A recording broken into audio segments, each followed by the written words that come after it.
Entro 6 mesi tutte le paratoie del Mose saranno in grado di funzionare per le emergenze. È un annuncio a suo modo storico, quello pronunciato dal sindaco di Venezia Luigi Brugnaro all'uscita del vertice che ha riunito in prefettura il commissario per il Mose Elisabetta Spitz, il presidente dell'autorità portuale Pino Musolino, i sindaci della Gronda Lagunare e i rappresentanti del Consorzio Venezia Nuova, della Capitaneria di Porto e della Regione.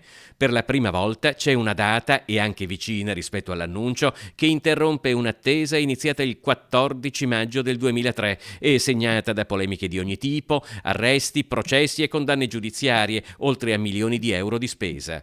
Brugnaro ha anche aggiunto che Spitz a breve renderà noto il cronoprogramma per il completamento dell'opera. Da decidere è rimasto chi nel breve dovrà premere il bottone per attivare il sistema fino al completamento dell'opera. Poi, raggiunto il pieno funzionamento e la messa a regime, si stabilirà chi sarà il responsabile della gestione del Mose.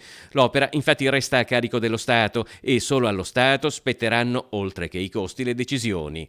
E sul fronte dei costi resta aperta la partita complessiva sulla legge per Venezia, per la quale rimane la richiesta di un contributo di 150 milioni di euro l'anno per 10 anni. Cinzia Zincone, del Provveditorato alle Opere Pubbliche del Triveneto, ha detto all'ANSA che non è stata stabilita una soglia automatica che farà scattare l'uso delle paratoie. Il commissario straordinario per il Mose chiederà agli amministratori straordinari del Consorzio Venezia Nuova di valutare per ogni evento il rapporto costi-benefici della messa in funzione del sistema. Nulla potrà essere programmato con troppo anticipo, ma al massimo una settimana prima.